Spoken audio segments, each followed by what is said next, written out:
አንተ ባህሪ የአዳም ነው አይደለም? የአዳም። በጣም ጥሩ። ስለዚህ አሁን አንተ ባህሪ ውስጥ ያለው አንተ ማንነት ውስጥ ያለው ባህሪ መንፈስ ቅዱስም አለ ብለኸኛል። ስለዚህ የአዳም ባህሪ አስቀድሞ ንጹህ ነው አልነበረም? የተቀደሰ ነው አልነበረም? ንጹህ ነው። በጣም ጥሩ። አንተ ያስከው ባህሪ አሁን አዳም ከመበደሉ በፊት ነው ከበደለ በኋላ ያለውን ባህሪ ነው ያስከው? እኔ ባህሪ የሚባለውን ትርጉሙን መጀመሪያ ባቆ ደስ ይለኝ ነበር ወይ እሱን ያልገባኝ። በቃ ለዛ ነው ማደክማቸው። እሺ ዘርዬ፣ መምህር ዘላለም አሉ። ወደ እሳቸው ልስጥ ዘርዬ፣ ከእሳቸውንም ስለምትወዳቸው ስለምታከብራቸው ትንሽ ከእሳቸው ጋር ደቂቃው ሰጥ። ሁሉንም ነው ማከብረው። አረዛ ጋንተናል። አይ ነገሩን ነው ሰዓት ከጣት ስለሚበልጥ የኛ መምህር ስለሆኑ እሳቸው ወደ እሳቸው ልምራና ቆይ። ኖ ይቀጥሉ። ከመጀመሪያ እየተነጋገራችሁ ስለነበረ ባህሪን በደንብ አድርጎ እኔ ጥያቄው ምን እንደነበረ ራሱ አልሰማውም እና እስኪ ዜድ ጋር ትንሽ ባህሪን እንዴት እንደተረዳ የባህሪና የባህሪ ግብር አልገባኝም። ግን ሰው ለምን አንዴ እንደነጠላችሁ ራሱ አልገባኝም። እስኪ እሱ ሄዱበት እኔም ለስማ። ባህሪ ያለው ብሎ ነው እሱ የሚያምነው መምህር ዘላለም ዘሪው ነው የሚያምነው። ኢየሱስ ክርስቶስ ሁለት ባህሪ ያለው ብሎ ነው የሚያምነው ዘሪው። ስለዚህ ምን ጥያቄ ጠየኩኝ እኔ ኢየሱስ ክርስቶስ ሁለት ባህሪ ካለው እኔ በተዋህዶ አላምንም አልቀበልም ማስረጃ አጥቻለሁ ሲለኝ ጊዜ ምን አልኩት? መጨረሻ ላይ ዕለተ ዓርብ ላይ ወሰርኩና መስቀል ላይ የተሰቀለው ኢየሱስ ክርስቶስ ነው። አዎ አሁን ሁለት ባህሪ ብለሃል፣ ያዳነው የትኛው ባህሪ ነው ብዬ ጠየቅኩ። የስጋ ባህሪ ብሎ አለኝ። ስጋ በባህሪው ያድናሉ ያልኩት፣ አይ የያዘው ስጋ አለኝ። የያዘው ስጋ የእመቤታችን ስጋ ስለሆነ የፍጥር ስጋ ስለሆነ ይሄን እንደ አጠቃላይ ነቢያት ለምን አላዳኑም ብዬ ጠየቅኩት። ከዛ ወደ እሱ ማንነት ውስጥ ማምጣት ስለፈለግኩኝ የሰውን ማንነት ባህሪ ደግሞ ማስረዳት ነበረብኝ። ራሱ ስንወስደው ሰና ብን እንደው ትንሽ ነገር ምስጢረ ቤተክርስቲያን ከባህር ሐሳብ አንዴ ላንሳ። ሰ የሚገኘው ሰባተኛ ተራ ላይ ነው። አሁን ይሄ ከሰባት ነገር የተዋሃደ ማለት ነው። በስድስተኛ ላይ ነው የሚለው። በዕለተ ስድስተኛው ቀን የተፈጠረ ፍጥረት ማለት ነው ስሙ ራሱ እንዲወጣለት አይደለም በግዕዙ። ስለዚህ ከአራቱ ባህሪያተ ስጋ ከሶስቱ ግብራተ ነፍስ የተፈጠረ የተገኘ በተዋህዶ የከበረ ነው አዳም ማለት። ግልጽ እንዲሆን ሲበድል ማን ነው ያጠፋው ስለው ስጋው ነው ያጠፋው አለኝ። ግን ነፍሱ ተፈርዶበታል አልኩት። አይ አለኝ። ታዲያ እንደዛ ከሆነ ስጋው ለምን ሞተ? ነፍስ ለምን ተፈረደባት? ካልሆነ አይ አንለያየውም አለ። አሁን እዛ ኮንክሉዥን ላይ ሲመጣ ወይኔ ባህሪ አልገባኝ ምን ማለት እንደሆነ ለዛ ነው ያደከምኳቸው የሚል ትንታኔ ነው መጨረሻ ላይ የሰጠው መምህር። አይ ትክክል ነው፣ እንደዛ ነው። አይ ሁለት ባህሪ ያልክበት ምክንያት ምንድን ነው ዜዶ? እኔ ሁለት ባህሪ ያልኩበት ያው መነሻችን ምልጃ ነው። ያው እስካሁን የምናወራው ስለ ምልጃ ነው። ምልጃ ነው እዚህ ጋር የደረሰው እና መዋሃድ ውስጥ የገባው ለዛ ነው። ሁለት ባህሪ ያልኩበት ምክንያት ምንድን ነው ሲባል እኔ ባህሪ ነገሩ በእናንተ ደረጃም አላውቀውም። የምር ቴዎሎጂ ተማሪም አይደለሁም፣ አልተማርኩም። መጽሐፍ ቅዱስ ያነበብኩኝ ነው። ለዛ ነው ግራ የሚገባኝ። መጽሐፍ ቅዱሱን ቀጥታ ካልተባለልኝ አይገባኝም። ለዛ አስቸግራችኋለሁ። መጽሐፉ ላይ ከሄዳችሁ ብቻ ነው ትንሽ የምረዳው። ምንድነው ሁለት ባህሪ ያልኩበት አምላክነትና ባህሪ። እንደዛ ከሆነ ወደ መጽሐፍ ቅዱስ ልውሰድና ማለት ነው።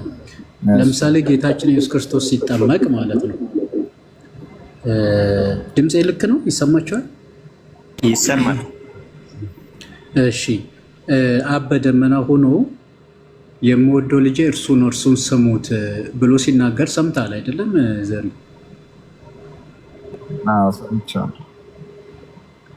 አሁን የምወደው ልጄ እርሱ ነው እርሱን ስሙት ሲል በየትኛው ባህሪ ነው? ባዩን በአምላክነት። እሺ አምላክ ይታያል፣ አምላክ ይታያል። እርሱ ሊባል ሰዎች እርሱ ግን እኮ ሰዎች እርሱ ነው እየተባሉ እርሱ ሲባሉ ማንን እያሉ ነው? እርሱን ስሙ ሲባሉ እርሱ የተባለው ማን ነው? ኢየሱስ። ኦኬ። እነሱ የሚያዩት የአምላክ ልጅነቱን ነው ወይስ የማርያም ልጅነቱን ነው? እነሱ የሚያዩት የማርያም ልጅነቱን ነው። ኦኬ። የማርያምን ልጅ ታዲያ ለምን ልጅ ያለው አብ? ዓለም ሳይፈጠር ልጁ ስለነበሩ። አይ እሱማ የማርያምን ልጅ እኮ ነው እነሱ የሚያዩት እንጂ የአብን ልጅ አይደለም፣ የአምላክን ልጅ አይደለም። በሚታይ ደረጃ በሚዳሰስ ማንነት የተገለጠው ያ የሚታየው የአብ ልጅን ሳይሆን የማርያም ልጅ ነው። ለሰዎች ከሰዎቹ አንጻር ነው የምጠይቀው። በነገር ላይ ከሰዎቹ እርሱ የተባለው የትኛው ነው? የሚታየው ስጋው ነው አይደለም? አዎ ያ የሚታየው ስጋ ወይም ደግሞ በእኔና በአንተ ባህሪ የተገለጠው ወይም ማለት ሰው ሆኖ የታየው እርሱ የአብ ልጅ። አብ እንዴት ነው ልጅ ሊል የቻለው? የማርያም ልጅ እኮ ነው። እንዴት ልጅ ሊል የቻለው? እኮ መጀመሪያም ልጅ ስለነበረ ነው። ስለዚህ ይኸውልህ ዜድዮ አሁን ምን እያልኩ መሰለ፣ አብ ልጅ ያሉ በመለኮቱ ነው እንጂ በመለኮቱ ነው አይደለም። ከዘላለም ከባሕርይ አባቱ ከአብ የተገኘው። አዎ ግን አሁን ሰዎች የሚያዩት ሲጠመቅ የሚያዩት የማንን ልጅ ነው? ማርያም። ግን አብ ደግሞ የማርያምን ልጅ የኔ ልጅ ብሎ ጠርቶታል። አይታል። ሶ በየትኛው ባህሪ ነው ብለህ በየትኛው ባህሪ ብለህ ነው የምትናገረው? በሰውነት ባህሪ። እሺ ወደ ማቴዎስ 16 ደግሞ ልውሰድ። ሰዎች የሰው ልጅን ማን ይሉታል አለ። የማንን ልጅ? የሰው ልጅ ነው። ጥያቄው የማን ልጅ ነው? የሰው ልጅ። በጣም ጥሩ። ጴጥሮስ ሲመልስ ምን አለው? አንተ የሕያው እግዚአብሔር ልጅ ነው። ተመልከት፣ የሰው ልጅ የማን ልጅ ተባለ?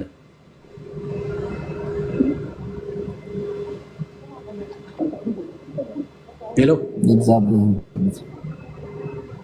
ይሰማል? የእግዚአብሔር ልጅ እኮ ጥያቄው የሰው ልጅ ነው ስለ እግዚአብሔር ልጅ ነው ጥያቄው? ጥያቄው የሰው ልጅ፣ መልሱ ግን የማን ልጅ ነው? የእግዚአብሔር ልጅ። አየው፣ የሰው ልጅ የእግዚአብሔር ልጅ የሆነበት ምስጢር ተዋህዶ ይባላል ማለት ነው። ቃል ልክ ስጋን ሲሆን ቃል ስጋ ሆነ ተብሎ ሲነገር ማለት ነው። አምላክ በተዋህዶ ልደት አንድ ባህሪ አንድ አካል ሆነ ማለት ነው። ስለዚህ የማርያም ልጅ እርሱ ራሱ የእግዚአብሔር ልጅ ነው። የእግዚአብሔር ልጅ እሱ ራሱ የማርያም ልጅ ነው። ተዋህዶ ማለት ይሄ ነው። ኦኬ። ሌላ ደግሞ ልጨምርልን። ለምሳሌ ዮሐንስ ወንጌል ምዕራፍ 9 ላይ በማን ልጅ ታምናለህን አለው። ይሄ አይኑ ማን ነው? አይኑ የበራለት ሰውዬ በእግዚአብሔር ልጅ ታምናለህን ብሎ ነው አይደለም የጠየቀው? አስታወስካ ቦታውን?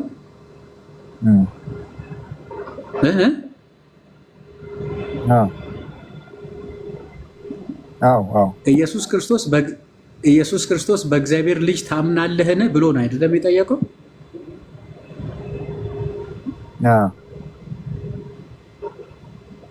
መልሱ ምን ነበረ? ካስታወስክ ቦታውን?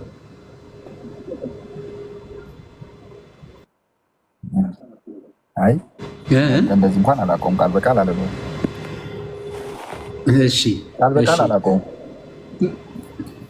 ጌታችን ምን አለው መሰለ? ያንን ሰው በእግዚአብሔር ልጅ ታምናለህን ብሎ ጠየቀው።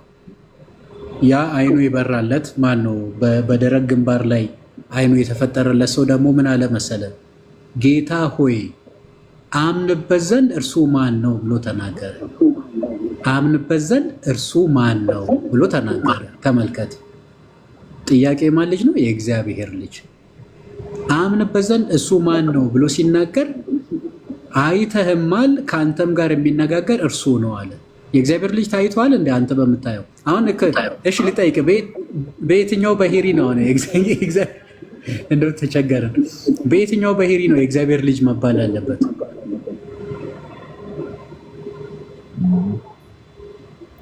እግዚአብሔር ልጅ በመለኮቱ ነው አይደል? ታዲያ አይተሃል፣ ከአንተም ጋር የሚነጋገር እርሱ ነው ለምን አለው? በመለኮቱ ከሆነ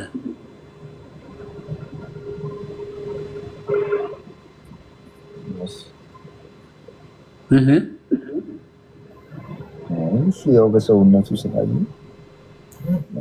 ያኛው በሰውነቱ መለኮት ይታያል እንዴ? አይ ስጋ ነው እንጂ ስጋ አይደል የለበሰው እኮ። ያ በስጋ የተገለጠው እርሱ የእግዚአብሔር ልጅ ነው ብለህ ታምናለህ?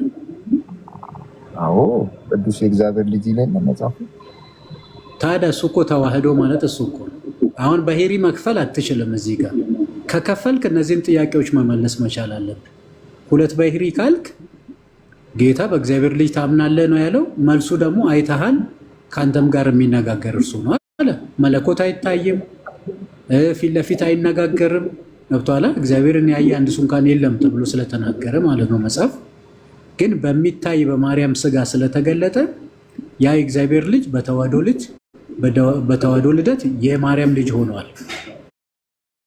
የዳዊት የአብርሃም ልጅ ሆኗል። ያ ዳዊት የአብርሃም ማን ነው? ፈጣሪ የተባለው ማለት ነው።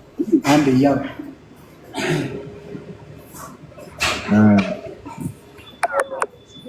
የኔ ጥያቄ የነበረው እዚህ ጋር ተዋህዶ ለማለት ከማርያም ስጋ መውሰድ አለበት ነው ወይ አይደል?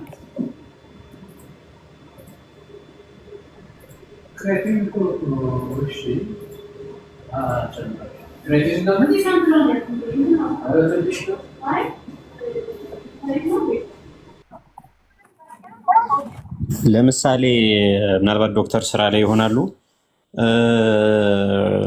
ዘርዬ ለምሳሌ ቡናና ወተት ሲቀላቀል ምን ተብሎ ይጠራል?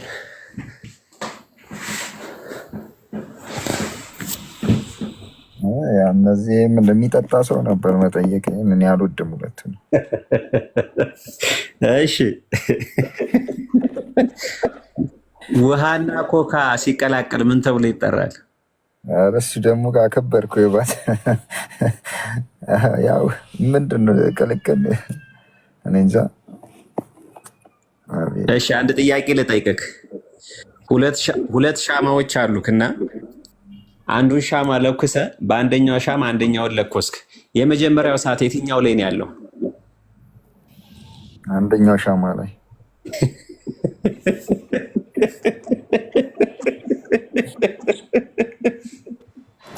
እንትን ይሻላል መምህር።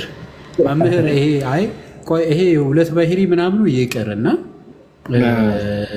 በተረዳንበት መንገድ እንመላለስ መሰለኝ። ትልቁ ነገር ጥያቄዎች ካሉ ከዚህ ከባህሪ ከአካል ከምናምን ስላሴንም ቢሆን ማለት ነው እሱን እንተውና ምን እናድርግ መሰለ ዘርዬ፣ እስካሁን ያልገባ ነገር ካለ በነገረ ድህነት ላይ አሁን ማን አዳነን የሚለውን እንዴት ሆኖ አዳነን የሚለውን ይቅርብን። ለምሳሌ ይሄ የቃል ስጋ መሆን ትምህርት ማለት ነው ወይም ደግሞ ክርስቶሎጂ ይቅርብንና ለጊዜው የሚያንጹን ለጊዜ አሁን ወተት ማን ነው ጥርስ ላላበቀለ ምንድነው የሚሰጠው? ወተት ነው የሚሰጠው። እያደግን ስንሄድ ጥሬ መቆርጠም አጥንት መጋጥ ደግሞ ስንጀምር ወደ በጣም ከፍ እያልን ስንሄድ ደግሞ በዛው ልክ ነው እውቀታችን ባነበብን በተማርን ቁጥር እየጨመርን የምንሄደው። ዝም ብሎ አሁን ወንድማችንም እንትን ማለት የለብንም ማለት ዜዶ ጥሩ ልጅ ስለሆነ ማለት ነው። ሌሎች ጥያቄዎች ይሻላል። ለምሳሌ በነገረ ድነት ላይ ሊሆን ይችላል፣ ምስጢረ ቁርባን ላይ፣ ምስጢረ ሜሮን ላይ፣ ምስጢረ ጥምቀት ላይ፣ መልካም ስራ ለድነት፣ የቅዱሳን ምልጃን፣ ኢቭን ፍትሐትና ተስካርን በተመለከተ ከፈለግ ስለ ታቦቱም ሊሆን ይችላል። ምንም የፈለግከው ነገር ማለት ስለ ልሳንም ሊሆን ይችላል። ልሳን ለነገሩ አትቀበልም አንተ የነሱ ከዚህ በፊት ስንነጋገር ነበርና ይሄንን ነገር አንስተን ብንነጋገርና ብዙዎች ከተመለሱልህ ቀስ ብለን ደግሞ ወደዚህ እንሄዳለን። አይሻልም መምህር? እንደዛ መሰለኝ። ትክክል። እኔም ምን አልኩኝ መሰሎት፣ ሌላ ጊዜ አንድ ቀንም አንድ ልጅ የእሱ ጸጋ የሚል ልጅ እንዲህ ስንነጋገር የሚሻለው አስቀድመን እስኪ መጽሐፍ ቅዱስን እናጥና ፕሮግራም ያዝና ተባብለን ተለያይተናል። እንደው እንደዚህ ነገሮች ትንሽ ከበድ እያሉ እንዳይመጡ ዘርዬም በሀቀኝነት ነው የተናገረው። ያኛውም እሺ ብሎ እማራለሁ ብሏል። ዞሮ ዞሮ ዛሬ ኦርቶዶክሱ ሁን የዛሬ ዓመት ሁን ሳይሆን ጥያቄው ቢያንስ መጽሐፍ ቅዱስን እግዚአብሔር በፈቀደ መልኩ እንድንረዳው ነው። ያኔ ራሱ ባለቤቱ መንገዱን እያስተካከል ይሄዳል ብለን ስለምናምን ነው። እና ምናልባት እነዚህ ቃላቶች ለነገረ ድህነት መሰረታዊ ጉዳይ ናቸው። ባህሪ፣ ነፍስ፣ ስጋ፣ ነፃ ፍቃድ፣ ጥንተ አብሶ፣ የዕለት ኃጢአት፣ የውርስ ኃጢአት፣ እነዚህ መሰል ነገሮች በነገረ ድህነት ትንታኔ ውስጥ ሊቃውንቱ በደንብ አድርገው ያብራሩታል። የመጽሐፍ ቅዱስ ሊቃኑም በደንብ አድርገው የሚያብራሩት ጉዳይ ነው እና መሰረታዊ ነው ለነገረ ድህነት። ምክንያቱም ከባህሪ ጋር ከአካል ጋር እያነሳሰር ነው ስመጣ አሁን እግዚአብሔር አምላካችን ኢየሱስ ክርስቶስ በአካል አንድ ሆኖ ስለታየ ነው እንጂ ቀለል ብሎን አንድ አካል ብለን የተናገርን ያለ ነው። የእሱንም የአካሉን መገኘት ደግሞ እንዴት ብለን እንመርምር ካልን ስለ አካላዊ ቃል አምላካችን ኢየሱስ ክርስቶስ የተባለው ከመቤታችን ከሱ ጋር ከነሳ በኋላ ስለሆነ እግዚአብሔር ወልድ ወይንም አካላዊ ቃል እግዚአብሔርነቱ ባህሪው አለ። የሰው ደግሞ ባህሪ አለ፣ ውስንነት አለ፣ ግዘፍ አለ፣ መዳሰስ አለ፣ መጨበጥ አለ፣ ባህሪያቶች አሉ፣ የባህሪያ ሰብ የሚባል አለ። እነዚህ ነገሮች ሁሉ አለ። አሁን ይሄን ሁሉ ዘርዝረን ደግሞ ባህሪያተ እግዚአብሔርን ደግሞ እንሄዳለን። እግዚአብሔር በባህሪው ቅዱስ ነው፣ ረቂቅ ነው፣ መንፈስ ነው፣ ቸር ነው፣ ኃያል ነው። እነዚህን ነገሮች ደግሞ እንጠቀልልና እንዴት አድርጎ ነው ሰማይ ዙፋኔ ምድር እግሬ መረገጫ በሁሉም ቦታ የሚገኝ አምላክ የተባለ አካላዊ ቃል እግዚአብሔር ወልድ እሱ እግዚአብሔር እንዴት ነው በዚህ ውስን በሚጨበጥ በሚዳሰስ ውስጥ የሰው ልጅ ባህሪ ውስጥ የተገኘው? እንዴት ተወሰነ ነው የማይወሰነው? እንዴት ተወሰነ የሚለው ጥያቄ እናብራራው ከተባለ እጅግ በጣም አይምሮን በጣም የሚያመራምርም ነው። ብንመረምርም ደግሞ እጅግ ማንደርስበት ምስጢር ነው። ግን በአካል አንድነት ተገልጦ ስላየነው እጹብ ድንቅ ብለን ዘጋን በሱ። ባህሪ ላይ ስንመጣ አንደኛ የተዋሃደው እንደሱ ቃሉ እንትን ካለክ ገንዘብ ያደረገው የስጋ ባህሪ ምን አይነት ባህሪ ነው? እሱ መታየት መቻል አለበት። ለምሳሌ ስጋን ነው ያዳነን ስትለኝ ስለ ስጋ ማንነት ያ ስጋ ከየት ነው የመጣው? የሚያድን ከሆነ ከሰማይ ነው ወይስ ከምድር ነው የተገኘ? ያ ስጋ መታየት ይሄንን። ስለዚህ ምራቅ እንጥፍ ማለት የማን ባህሪ ነው? በግንባር ላይ ደግሞ አይንን መስራት የማን ባህሪ ነው? መልበስ የማን ባህሪ ነው? በራፊ ጨርቅ ደግሞ ህሙማንን መፈወስ ደግሞ የማን ባህሪ ነው? ምግበ ስጋን ይዞ ቀና ማድረግ የማን ባህሪ ነው? ባርኮ ቅዱሱ ማብላት ደግሞ የማን ባህሪ ነው? ስለዚህ ሲተኛም ሆነ ሲነሳ ለምሳሌ አሁን እኔ ዘርያ ያለክ አሁን ተራበ ይላል አይደል መጽሐፍ ክርስቶስን።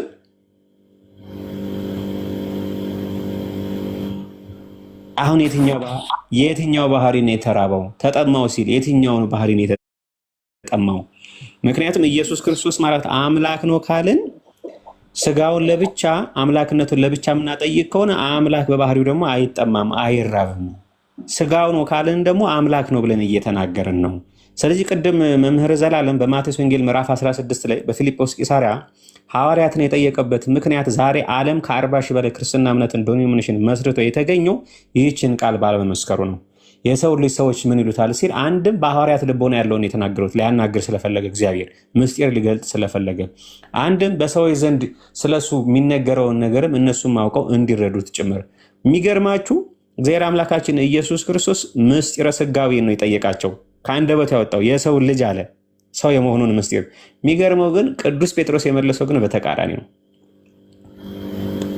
ይሄን የሚጠይቀው በተዋህዶ የከበረው ፊታቸው ያለው ኢየሱስ ክርስቶስ ነው። የሚደንቃችሁ ሐዋርያት ልቦና ላይ ያለውን ደግሞ ለማጽናት በቅዱስ ጴጥሮስ የተናገረውን ምንድን ያለው ቅዱስ ጴጥሮስ ይሄን ስጋና ደም አልገለጠልህም አይደል? ምን ማለት ነው? ስጋዊ እውቀት እስከዛሬ ያለ ያንተ እውቀት በእድሜ ያገኘው በሽምግልና ያገኘው ከህይወት ያገኘኸው እውቀት አይደለም፣ ይሄን የገለጠልህ የሰማይ አባቴ ፍቃድ ነው አለ። ከዛ ይሄን ሊያጸናላቸው ደብረ ታቦር ወሰዳቸው። ምክንያቱም ኤልያስ ይሉት ስለነበረ፣ አንድም ሙሴ ነው ይሉት ስለነበረ። ከዛ በኋላስ የኤልያስ አምላክ የሙሴ አምላክ መሆኑን ለማጠየቅ ታዲያ እዚህ ጋር ቆሙ ያለውን ቅዱስ ጴጥሮስን ቅዱስ ያዕቆብና ቅዱስ ዮሐንስን በደብረ ታቦር ያቆመ የትኛው ባህሪ ነው? ስጋው ባህሪ ወይንስ አምላካዊ ባህሪ? አምላካዊ ባህሪ እንዳንል አይጨበጥም፣ አይደሰስም። ስጋዊ ባህሪ እንዳልን የሙሴና የኤልያስ አምላክ አይደለም ስጋ። ስለዚህ የሙሴ አምላክ የኤልያስ አምላክ የተባለው በተዋህዶ የከበረው አምላካችን መድኃኒታችን ኢየሱስ ክርስቶስ ነው። ስለዚህ በሐዋርያት ልቦና ያለውን አጠፋ፣ በምዕመናን ወይም በዘመኑ የነበሩ ህዝቦች ልቦና ላይ ያለውን አጠፋ፣ በተዋህዶ የከበረ መሆኑን አጠየቀላቸው። ለምሳሌ የመጨረሻ ቃል ዘርዬ ክርስቶስ ነገረ ድህነትን ከጨረሰ በኋላ ለተመስቀል ሲጨርስ መጨረሻ ያወጣት ቃል ተፈጸመ ነው። የሚገርምክ ይሄ ቃል አሁን በአንተ አነጋገር የስጋ ባህሪ ነው የመለኮት ባህሪ ነው ተፈጸመ ማለት? እችን ብቻ ለጠይቅና ልዝጋ እዚህ ላይ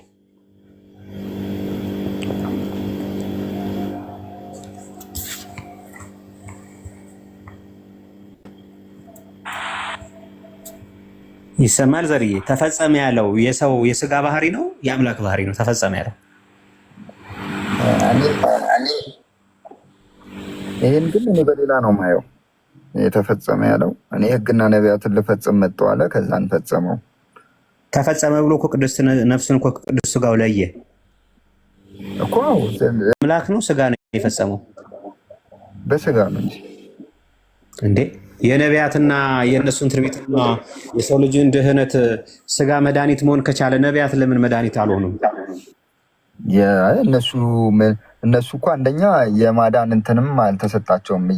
ኢየሱስ ነው የሚያድነው የተባለው፣ አዳኝ የተባለው። እነሱ ኃጢአተኛ ናቸው፣ ድጋሚ አምላክነት የለባቸው። በአንተ ንግግር የሰውን ባህሪም አለው የአምላክን ባህሪ ያለው እያልክ ነው። ስትፈልግ የሰውነት ባህሪውን ነው እየተጠቀምክ ያለው፣ ስትፈልግ ደግሞ የአምላክነት ባህሪውን እያነሳ ስለሆነ ነው። ተፈጸመ ብሎ ቃል ማውጣት የሚችለው የሰው ባህሪ ነው። አንደበት አውጥቶ ድምፀት ያለው የሚያወጣው የሰው ባህሪ ነው። ትንቢት የተነገረለት ደግሞ ራሱ የዘላለም አባት አምላክ የተባለ ደግሞ እሱ ራሱ እግዚአብሔር ነው። አሁን የሚያድነው እግዚአብሔር ሆኖ አንደበት ያወጣው ደግሞ በገንዘብ ባደረገው ስጋ ከሆነ ድህነትን የፈጸመው ማን ነው? ያዳነ ነው ኢየሱስ ነው። በልጁ ነው የሚለው መዳን የሆነው እኮ በልጁ ነው። ጥያቄ አልገባህም ወይም መምህር ዘላለም ተረድተውኝ ከሆነ ምናልባት ማብራራት ካስፈለገ እሱን ያንሱ። ኤኒዌይስ ዞሮ ዞሮ ምንድን ነው እነዚህ ነገሮች ለመረዳት ነፍስ፣ ስጋ፣ ባህሪ፣ አካል መሰረታዊ የነገረ መለኮት ትምህርት ነው፣ አብረው የሚነሳ ነው። ምክንያቱም ስለ መድኃኒት ስናወሳ ስለ ህመምተኛው ስለ ታመመው አካል ማንሳት ተገቢ ነው። ለምንድን ነው የታመመው? ከዛ የሚለው ነገሮች መሰረታዊ ቤተክርስቲያናችን የነገረ ክርስቶስም የነገረ ድህነትም መሰረትም ማዕከል ምዕራፍ የሆነ ትምህርታችን ስለሆነ ምናልባት እነዚህ ነገሮች ከመጽሐፍ ቅዱስ መዝገበ ቃላት ላይ ምናልባት ዘርዬ የምታገኘ ከሆነ ምን ይላል ብለህ መጽሐፍ ቅዱስ ማህበር ላይ ብትመለከት ሌሎችም ትርጓሜ ካገኘ እነሱን ጠይቅ። ራስንም በማንበብ በደንብ አስፋ። አካል ምን ማለት ነው? ባህሪ ምን ማለት ነው? ገጽ ምን ማለት ነው? ከዛ የሰው ባህሪ ምንድን ነው? ከዛ የአምላክ ባህሪ ምንድን ነው? ከዛ በኋላ እንግዲህ ተወስኖ የተገኘበትን ደግሞ ኢየሱስ ክርስቶስ ተብሎ የተጠራበት ከሚስጥረ ስጋዌ ላይ ስለሆነ ስግው ቃል ስለሆነ አካላዊ ቃል እግዚአብሔር ወልድ ከመቤታችን በነሳው ስጋ ስለሆነ የሰውን ባህሪ ገንዘቡ አድርጎ ስለሆነ ያችን ምስጢር እንዴት ነው ያከናወናት የሚለውን ነገር ማየት ያስፈልጋል። ምክንያቱም ከሁለት አካል አንድ አካል ከተባለ አንደኛው አካል አምላካዊ አካል ነው፣ አንደኛው ሰዋዊ አካል ነው። ይህንን አንድ ካደረገ ባህሪውን መክፈሉ ለምን አስፈለገው ብሎ መጠየቅም ስለሚያስፈልግ ማለት ነው። አንድም ከምልጃ ጋር ተያይዞ በብሉይ ኪዳን አካላዊ ቃል እግዚአብሔር ወልድ አለ። በብሉይ ኪዳን እንዳማለደ ያልተጠቀሰ ጥቅስ በሐዲስ ኪዳን ላይ ያማለድ አይችልም። ግን ቢጠቀስ እንኳን ቃሉ እንዴት ይተረጎማል? ረጅም ሌላ ማብራሪያ ስለሚፈልገው በእኔ በኩል ዛሬ ረጅም ሰዓትን ያሳልፍነው እግዚአብሔር ይስጥልኝ ዘርዬ። ሌላ ጊዜ በደንብ እንማማራለን። መምህር ዘላለም የሚጨምሩት ነገር ካለ ቢጨምሩ። ኦኬ፣ ያው እኔ ቅድም ለመናገር ሞክሬያለሁና አንዳንድ ለማስረዳትም ለመረዳትም ኢንቫይሮንመንቶች በጣም ወሳኝ መሆን መቻል አለባቸው። እውነት ነው መምህር እንደተናገሩት እነዚህ ነገሮች መሰረታዊ ጉዳዮች ናቸው። ኢቨን መንፍቅናም የተነሳበት ነው። በነገረ ክርስቶስ ላይ ያልተነሳ መንፍቅና የለም ከአሪዎስ ጀምሮ ማለት ነው። እና አሪዎስን እና ንስጥሮስን እና አፖሊናሪስን ብዙ ነገረ መንፈስ ቅዱስ ላይ ደግሞ እና መቅዶኒዎስ የመሳሰሉት አሉና እና አውጣቂ አሉ። እነዚህ ሁሉ ትልቅ ጉባኤዎች የተሰሩት በነገር ላይ በዚህ በነገረ ክርስቶስ ላይ ነው በዋናነት ማለት ነውና በጣም ለዛ እኮ ነው የመሰናከያ አለት ነው ተብሏል። ጌታ ለሚክዱት የመሰናከያ አለት ነው፣ ለሚያምኑት ደግሞ የዘላለም ሕይወትን የሚሰጥ ነውና በሱም የሚሰናከሉ አሉ፣ በሱም ደግሞ የማይሰናከሉ የሚያምኑ አሉና ለዛ ነው የማቴዎስ ወንጌል ምዕራፍ 16ም የእምነታችን መሰረት ነው ኢየሱስን እርሱ ክርስቶስ ማለት የማርያምን ልጅ እርሱ የእግዚአብሔር ልጅ ነው ብሎ ማለት ማመን የእምነታችን ጅማሮና ፍጻሜ ነው። ይህንን በደንብ መረዳት አለብንና ንባብ ያስፈልገናል ሁላችንንም። ግን ቀለል ያለውን ነገር ይዘን እያደግን ጥርስ ወደ ማብቀል ብናድግ ነው መልካም የሚመስለኝና ሁሉም ነገር ዛሬ ይገለጥም ደግሞ አይባልም። የማይገለጥልንም አለ እኮ በነገራችን ላይ ጸሎት የሚጠይቅ አለ በነገራችን ላይ እና ቅድም እንደተባለው ይህ ከስጋና ከደም ሳይሆን ከሰማያዊ አባት የተገለጠ ነው። ሃይማኖት በራሱ በነገራችን ላይ የመገለጥ እምነት ነው። የክርስትና እምነት የመገለጥ እምነት ይባላል። ለምንድነው? አብ የገለጠው ነው፣ ወልድ ያስተማረው ነው፣ መንፈስ ቅዱስም የገለጠው ነው። ለምሳሌ ማቴዎስ 16 እንደዚህ አይነቱ ከማን ሰምታል? ከስጋና ከደማዊ መምህር አይደለም፣ አባቴ ገልጦላል። ተመልከቱ፣ የተገለጠ ነው። ሁለተኛ ጌታችን ኢየሱስ ክርስቶስ 3 ዓመት ከ3 ወር ያስተማራቸው። ሶስተኛ ደግሞ ራሱ ጌታችን ምን አለ? ብዙ የምነግራችሁ ነገር ነበረኝ፣ አሁን ልትሸከሙት አትችሉም። የእውነት መንፈስ ቅዱስ እሱም ከአብ የሚወጣ በመጣ ጊዜ ግን ወደ እውነት ሁሉ ይመራችኋል፣ ሁሉን ይገልጥላችኋል ተብሎ ተገልጧል። አያችሁ፣ መንፈስ ቅዱስ በራሱ ምስጢር የሚገልጥ ማለት ነው። ማስተዋልን ጥበብን የሚሰጥ ፈሪ የነበረውን ደፋር የሚያደርግ ማለት ነው። እና እንደዚህ ስለሆነ የመገለጥ እምነት ነው። በንባብ ብቻም የሚመጣ አይደለም። ጸሎት እያደረግን ማንበብ መቻል አለብን። እሱ እንደዛ ቢታሰብ መልካም ነው። ዜዶ መልካም ነው፣ ጥሩ ነገር ነው። በቃ ያለው ነገር ይሄ ነው። ግን ሌላ ጉዳዮች ላይ ማውራት የምንችል ከሆነ እንደዛ እየሄድን ጥሩ ነው። በነገረ ድህነት ላይ ያልገባ ነገር አለ ዜዶ። በነገራችን ላይ ይቅርታ አድርጉልኝና በመጀመሪያው 100 ክፍለ ዘመን ከይሁዲነት ወደ ክርስትና የሚመጡት ኢየሱስን እርሱ ክርስቶስ ነው ብሎ ካመኑ ይጠመቁ ነበር። የኢየሱስን ክርስቶስነት ካመኑ ማለት ነው። አንድ በር ልክፈት እስኪ። እሺ አለው እንዴ? አለው ተመጥቻለሁ። አለው ምን አለ? እሺ ያዋለ ጊዜ እንጀራ ያልሰራ ይብላ ነው የሚለው መጽሐፍ። እና ለዛ ነው እየሰራ ነው። እኔ እንደዛ ነው። ከአሕዛብ ወደ ክርስትና የሚመጡ ደግሞ የእግዚአብሔር ልጅነቱን ካመኑ ይጠመቁ ነበር። ከዛ በኋላ ነው በነገራችን ላይ ኢየሱስ እርሱ ክርስቶስ አዳኝ ጌታ ስለ ባሕርይ አባቱ ስለ አብ ስለ ባሕርይ ሕይወቱ ስለ መንፈስ ቅዱስ ምንፍቅናዎች ሲነሱ ደግሞ ለዛ ጉባኤዎች እየተሰሩ መልስ እየተሰጠ ከዛ በኋላ የእምነት መግለጫ አሁን እኛ ያለ ጸሎት ሃይማኖት የሚባል እነዛን ነገሮች ማመን ተጀመረ ማለት ነው። የለም ለማለት ሳይሆን እንደ አንድ ክርስቲያን ሰዎች እንዲህ መሆን ይችሉ ነበር በፊት እና መጨረሻ ላይ ግን ክርስትና ፈተና ውስጥም እየገባ ሲመጣ መናፍቃኖችም እየተነሱ ሲመጡ እነዛ መልሶች እየተሰጠ ከዛም በኋላ በዚህ ልክ እምነታችን የኛ የአማኞች አንድ ጊዜ ነው የተገለጠው። መገለጥማ አንድ የተገለጠው ጉባኤት እንኳን ቢሰሩ በነገራችን ላይ የነበረውን ኮንፌስ የማድረግ ስራ ነው እንጂ አዲስ የሚጀምሩት ነገር የለም። ኦኬ፣ ጸሎት ሃይማኖታችን አዲስ የተጀመረ ሳይሆን እነ ኒቂያ እነ ቁስጥንጥንያ እነ ኤፌሶን አዲስ ሃይማኖት መስርቶ ሳይሆን አስቀድሞ የነበረውን ነው እየመሰከሩት ያለፉትና በዛ ልክ ብናይ መልካም ነው። በአቅማችን ብናወራ ደግሞ ጥሩ ነው። ቀስ እያልን ነው የምናድገው። በየጥቂቱ ነው ማደግ ያለብን። እሱ ነው ማምነው። እስኪ ቀጥሉ። የሆነ ሳምፕል ልጫነን። እስከዛ እናንተ ቀጥሉ። መልካም ቃሎት ያሰማልን መምህር። ምናልባት የፍቲ ዘርዬ ልጠይቀ ይሆን ምን ሊሆን አላወኩም። ለእኛ ይሆን የፍቲ ቁጥር እየጻፍሽ ስለሆነ ሀሳብሽን አስቀምጭልንና ዘርዬ ወይ እንቀጥላለን ደግሞ ወይ ደግሞ ለቀጣይ ቀን ደግሞ ምንነጋገረው እንነጋገራለን። የፍቲ ቀጥ እየሰማሽን ከሆነ መምህር ለመግባት ብዬ ነው። ቃሎት ያሰማልን ብያለሁ ለሁለታችሁ መምህራኑ። እድሜ በጤና ይስጥልን፣ እግዚአብሔር ያክብርልን።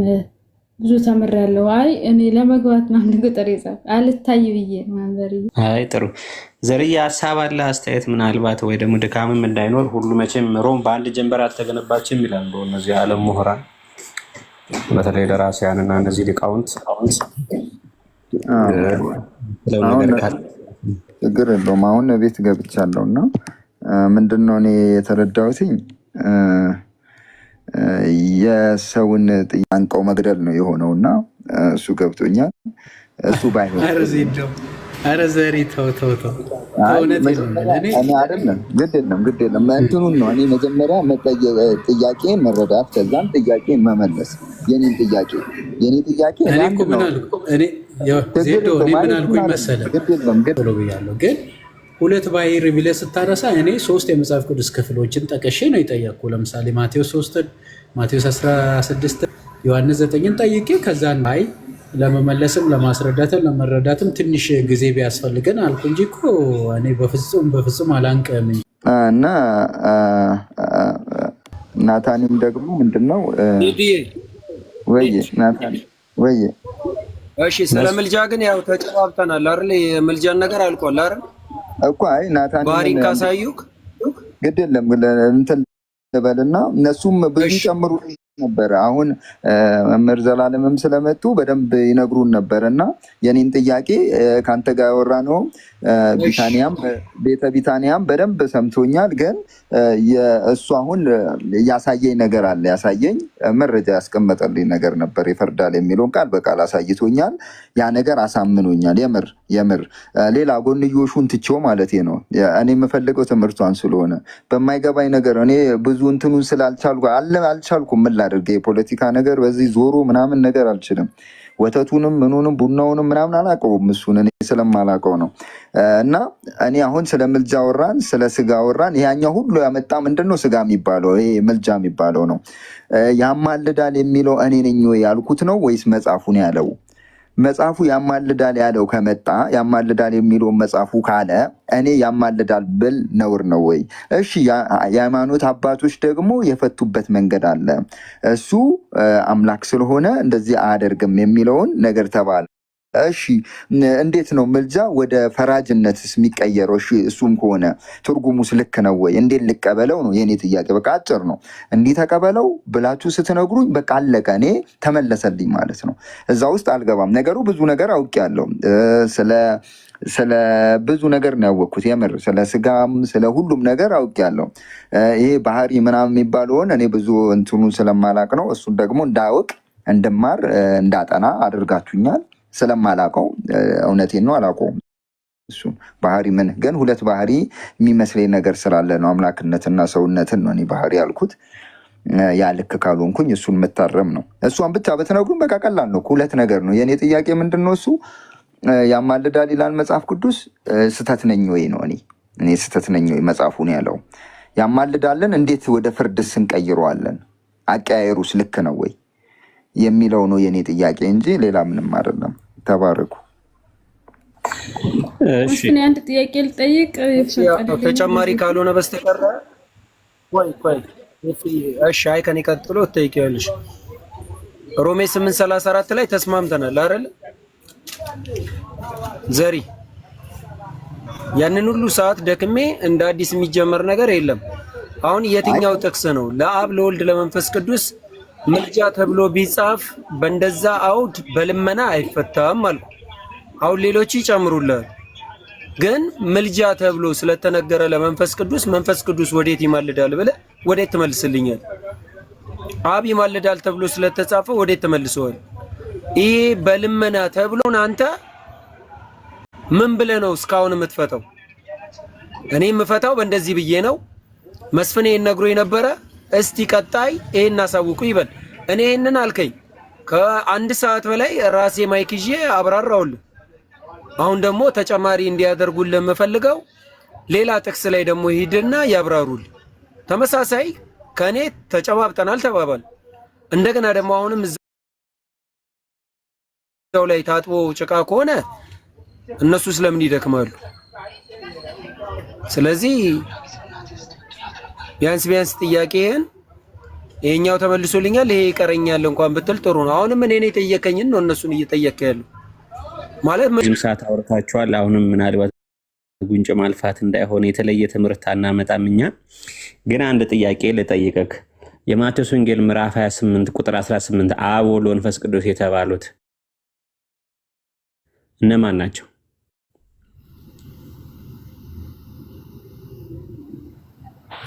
እግዚአብሔር ነው። በጣም ጥሩ። በሶስትነት አብ ወልድ መንፈስ ቅዱስ ተባሉ፣ በአንድነት ደግሞ እግዚአብሔር። ስለዚህ አካላዊ ቃል ወይንም እግዚአብሔር ወልድ እግዚአብሔር ተብሎ ይጠራል።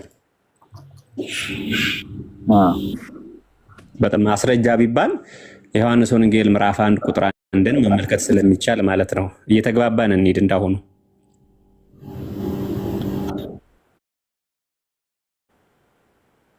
ትክክል ነኝ? ልክ ነው። በጣም ጥሩ። አዳም የበደለው ማንን ነው ዘርዬ? አዳም የበደለው እግዚአብሔር ነው። በጣም ጥሩ። ያ ማለት ወልድ ራሱ ወይንም አካላዊ ቃል ራሱ ተበዳይ ነው ማለት ነው አይደለ? በጣም ጥሩ። ስለዚህ እግዚአብሔር ለአዳም ምህረትን ይቅርታን ሲያደርግ ለምኖት እንታረቅ ብሎት ነው? ምልጃ ልኮ ነው ወይንስ በራሱ ፍቃድ ነው ምህረትን ያደረገለት? በራሱ ፍቃድ። በራሱ ፍቃድ ልታረቅ ካለ ለምንድን ነው አሁን የሚለምነው ታዲያ?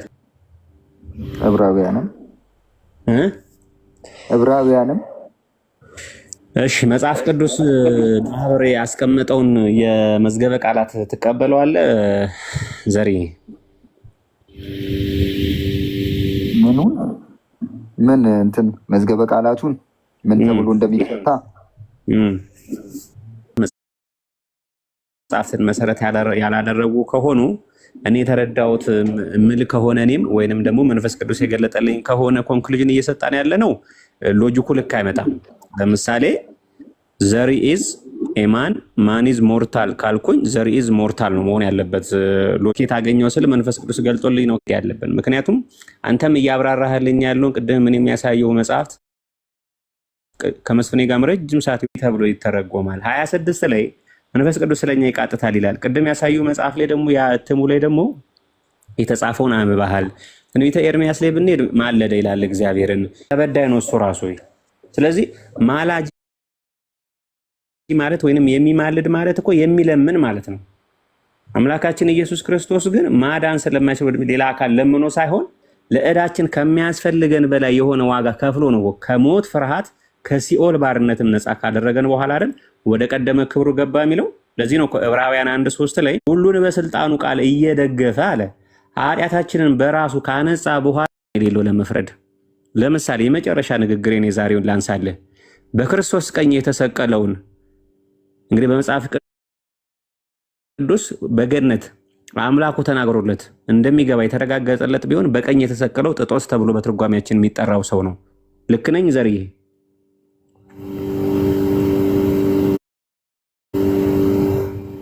ይሰማል ዘርዬ? ሚውት ነህ ዘርዬ? አለ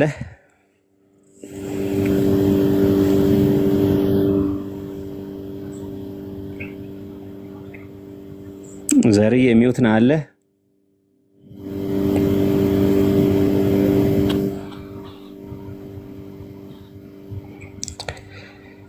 ይሰማል ዘርዬ? ይሰማል። አይ ሚውትን ኦን አድርገውና እናውራ፣ ችግር የለም። ብዙ የሚረብሽ ስለሌለ እየጨረስን ስለሆነ በክርስቶስ ቀኝ የተሰቀለው ሰው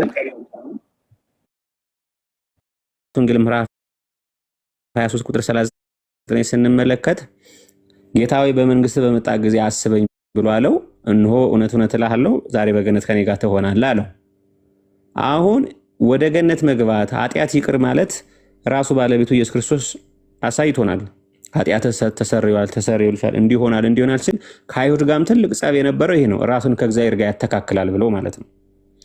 አሁን ገነት እንዲገባ ማንንም ሳይጠይቅ አባት ሆይ እግዚአብሔር አብ ሆይ ወይ አባቴ ሆይ ወይ አብ ሆይ በቀኝ የተሰቀለው ስለዚህ ምን አለ? በፍቃድ በአገዛዝ በስልጣን አንድ ስለሆኑ በተለየ አካሉ ለመስቀል ተላልፎ የተሰጠው እሱ ስለሆነ ከራሱ ጋር ከባህሪ አባቱና ከባህሪ ሕይወቱ ከመንፈስ ቅዱስ ጋር ያስታርቅ የነበረው እሱ ራሱ ስለነበረ እውነት እውነት እላለሁ እነሆ በገነት ከኔ ጋር ትሆናለህ ብሎ በአምላክነቱ ስልጣን ያለማንም ፍቃድ ያለማንም ከልካይ ያለማንም ሰጪ ያለማንም ነሺ በራሱ ፍቃድ ይሄንን ሰውዬ ወደ ገነት አስገባው። አማልዶ ነው ወይንስ በራሱ ስልጣን ይሄን ያደረገው? ዘርዬ የመጨረሻ ነው። በራሱ ስልጣን። በቃ እግዚአብሔር ይስጥልኝ ጨርሻለሁ እኔ። ስለዚህ በራሱ ስልጣን ገነት ካስገባ የሚማልድበት ምንም ግራውንድ አይኖረውም። ገብቷል አይደል? ምልጃው ፍጹም የዘላለም ሕይወትን እንድናገኝ ስለሆነ መሰረታዊ ዓላማ የምልጃ ያንን ደግሞ በራሱ ስልጣን ማድረግ ከሆነ የሚማልድበት ምንም ግራውንድ የለውም፣ ምንም ግራውንድ አይኖረውም። ይሄን ደግሞ ራሱ ገነት እንዲገባ አረጋግጦ አሳይቷል ማለት ነው። ስለዚህ በመስቀል ስራ ከሰራቸው ትልቅ አምላካዊነቱን ሁሉን ቻይነቱን ከሃሊ ሁሉ መሆኑን ያሳየበት የመጽሐፍ ቅዱስ ክፍል ነው። የዚህ የጥጦስን ህይወት ማለት ነው። በራሱ ስልጣን ነው ያደረገው፣ በራሱ ስልጣን። ስለዚህ የሰው ሁሉ ድካም ገነት መንግስተ ሰማያት ለመግባት ከሆነ በራሱ ስልጣን ግቡ፣ ይሄው መንገዱ ያለ አምላክ ለምንድን ነው ቆይ አብል ለምን የሚለው? ስለዚህ መጽሐፍ ቅዱሶቹ ክፍል ከክፍል ስንመለከታቸው በገዛ ስልጣኔ ስለ በጎቼ ነፍሴን አሳልፌ እሰጣለሁ ራሴ ማነሳታለሁ ያለ አምላክ ደግሞ ይህች ጽዋ ከኔ ትለፍ ሲል የሞቱን መረዳት ማንችል ከሆነ መጽሐፍቶችን ስናያቸው እርስ በርስ የሚጣሉ ይመስሉናል። ስለዚህ ያንን ለመረዳት እያንዳንዱ አውዱን ብሉይን ከአዲስ ማስማማት ግድ ይለናልና እንዲህ ያሉ ደግሞ የመጽሐፍ ቅዱስ ክፍል ስናየው ደግሞ እንደ አይማልድም ብለን ደግሞ ራሱ ወዶ ፈቅዶ የታረቀ አምላክ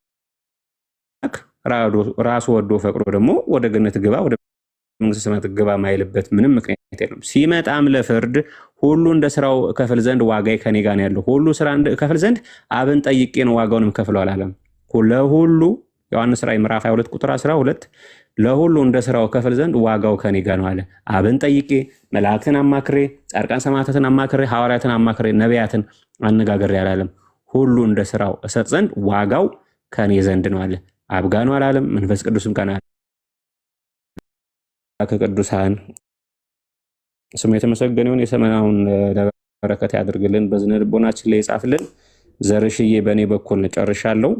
መስፍንዬ ወይ ሌላ ሰው የሚቀጥል ካለ ከታችም ከላይም እስካሁን ለነበራችሁ ወንድሞቻችን ቤተሰቦቻችን ትምህርቱንም ለመስማት የተገኛችሁ ሁሉ እግዚአብሔር አምላክ የህይወት ቃሉን ለህይወት ለሁላችንም ለእናንተም ለእኛም የሚያደርግልን ባነጥብን ባጎደፍን በአፈ መልአክ ታርሞ እንደ ቸርነቱ ይቀበልልን። ወስብሐት ለእግዚአብሔር ወለወላዲቱ ድንግል ወለመስቀሉ ክቡር ዕፀ መድኃኒት ወሕይወት አሜን። ይቆየን። እግዚአብሔር ይስጥልን። ቃለ ሕይወት ያሰማልን። መምህር ዘርዬ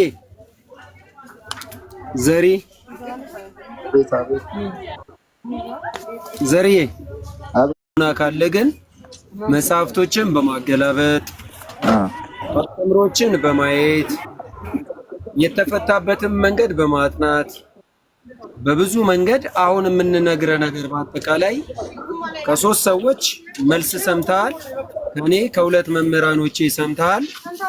ስለዚህ በአንድ ቀን ስለማይመለስ ልብህም ላይ ደርሰት ስለሚችል ነገም ደግሞ እንቀጥላለን። ጨዋታ ወያይ ስለሆንክ ለኔ እግዚአብሔር ምስክሬ ነው። መተህ እኔ አይቆረቁረኝም። በቃ ትክክለኛ ነው የምትናገረው። በቃ ያልገባህን አልገባኝም እና በመሰለ ነገር ስለምጠይቀኝ አመሰግናለሁ። ነገ ደግሞ በዚሁ ውይይት እንቀጥላለን። ሮሜ 8:34 ጨርሰናል። ዕብራውያን 7:25 ጨርሰናል። አንደኛ ዮሐንስ መልእክት ምዕራፍ 2 ጠበቃ የሚለውን ደግሞ ነገ ከኔ ጋር እንወያይበታለን። መካከለኛ የሚለውን እንወያይበታለን። ስለዚህ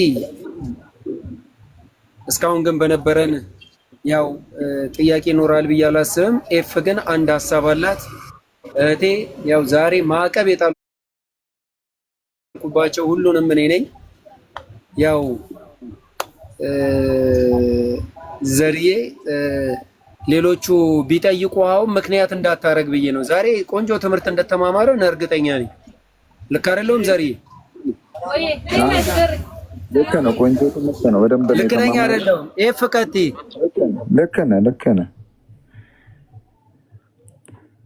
ልክ ነው። እሺ መስፍን ቃልዎት ያሰማልን። ለመምህር እግዚአብሔር ያክብርልን፣ እግዚአብሔር ይስጥልን፣ በእድሜ በጤና ይጠብቅልን። መምህርዬ አሁን ልጠይቅ የፈለኩትኝ ዜዶ ጌታችን መድኃኒታችን ኢየሱስ ክርስቶስ በመጽሐፍ ቅዱስ ላይ ተጸጸተ የሚል አለ አይደል? ዜዶ ይሰማሃል? ይሰማኛል። እሺ ወንድም ማለት ተጸጸተ የሚል የመጽሐፍ ቅዱስ ላይ አለ አይደል? ስለዚህ ምንድን ነው የምትለው አንተ? እሱን ተጸጸተ አምላክ ይጸጸታል እንዴ? አይጸጸትም። ቴንኪዩ። ስለዚህ እዚህ ጋርም ደግሞ ጌታችን መድኃኒታችን ኢየሱስ ክርስቶስ አማላጅ አይደለም ሲባል አማላጅ ብሎ ተጽፏል። ስለዚህ ለምንድን ነው የማልቀበለው ስትል አይባልም ስትባል የማይባልበትን ደግሞ ትርጉሙን ስናሳይህ ለምንድን ነው አልለቀውም ያልከው? ምክንያቱም አሁን ጌታችን መድኃኒታችን ኢየሱስ ክርስቶስ ተጸጸተ አይባልም እንዳልከው ሁሉ ጌታችንም ልንገርሻው መስፍኔም ቅድም ሲናገር ነበር ብሎኛል። ነገ ስለ ሊቀ ካህንነቱም ስለምኑ የምናወራው ነገር አለ። አሁን ስለ ኢየሱስን የምገልጽበትን ነገር ልንገርሽ። 5-6 ማልከኝ አይደል? አይባልም ማልከኝ ወረድ አይደል? ምክንያቱም የሚጸጸት አምላክ ስላልሆነ ብለህ ዲፋይን አድርገሃል አይደል? ተሳሳትኩ? ልክ ነሽ። ኢየሱስ እግዚአብሔር ያክብርልኝ። ስለዚህ ደግሞ ጌታችን መድኃኒታችን ኢየሱስ ክርስቶስ አማላጅ አይደለም ስንል ለምን ትላላችሁ? አማላጅ አይባልም ሲባል ያልቻልከው ነው። እኔ አንተ ጋር ነው ጥያቄ አለኝ እኮ ገብቶኛል። እንደማይባል የተገለጠው ለአንቺ ነው፣ ለእኔ አይደለም። እኔ ደግሞ እንደሚባል ነው የምገልጠው። የኔ አይደለም፣ የኔ ብቻ አይደለም፣ የኔም ያንተም ቤተ ክርስቲያናት ሁለቱ ወይም ደግሞ ሌሎቹ ተስማምተውበት ግድ የለሽም። አሁንም ልበልሽ እኔ ምን እንደሆነ እኮ የምትጠይቂኝ ከሆነ እኔ ልመልስ። ስለዚህ አንተ ትለዋለህ ማለት ነው። አንተ አትቀበለውም። ክርስቶስ ተጸጸተ የማይባለውን ትርጉም አንተ ብቻ ነው የማትቀበለው ወይስ ቤተ እምነትም ይቀበለዋል? ክርስቶስ ይጸጸታል ብለው ነው የሚቀበሉት ቤተ እምነት? እውቀቱ የለኝም እኔ እኮ እሱን አላውቅም። እኔ አሁን ተጸጸተ ምናምንም አላወራንም ዛሬ። እኔ መች አወራው? ላመጣልህ ነው ይሄንን ያመጣልህ። ለምን መሰለህ ዘሪ መጽሐፍ ቅዱስ ላይ ቆይ አንዴ ዘሪው መጽሐፍ ቅዱስ ላይ ሁሉን ነገር እቀበለዋለሁ እንደመጣ እንደ ወርዱ እንደተጻፈው እቀበለዋለሁ የማንላቸው ብዙ ቃላቶች አሉ። ለምሳሌ ብዬ ይሄንን አመጣው። ይሄንን ስነግርህ አው ልክ ነሽ፣ እግዚአብሔር ተጸጸተ አይባልም ማለት ለምንድን ነው የማይባለው? እግዚአብሔር የሚጸጸት አምላክ ስላልሆነ አይደል? አሁንም ደግሞ ይሄንን ያመጣው ለምንድን ነው? ክርስቶስ አማላጅ ነው አይባልም ስትባል የማይባልበት ደግሞ ይሄ ነው ምክንያቱ ስትባል አስረዱኝ ለምን እንደማይባል ያልክ ደጋግመህ ትጠይቃለህ። ቅድም ከመስፍን ጋር ረጅም ጊዜ ነው ስትወያየ ነበረው። ይሄንን መልስልኝ። ይሄንን ለምን አትቀበልም? ያንን ለምን የምትቀበለው ነው ያልከኝ። እኔ ያልገባኝ ይሄ ነው። ያልገባኝን ነው የምጠይቀው። ይሄ ያልገባኝን ጠየቅኩ። የገባኝንማ ለምን ጠይቃለሁ? ጎበዝ እንኳን ጠየቅ ዘርዬ። ለምን ጠየቅ አይደለም የኔ ጥያቄ እኮ ዘርዬ። ያልሽኝ እኮ ለምን ጠየቅ ሳይሆን ይሄኛው ተቀብለሃል አይደል? አይባልም ብለህ አምነህ ተቀብለሃል አይደል? ክርስቶስ ተጸጸተ አይባልም አይደል?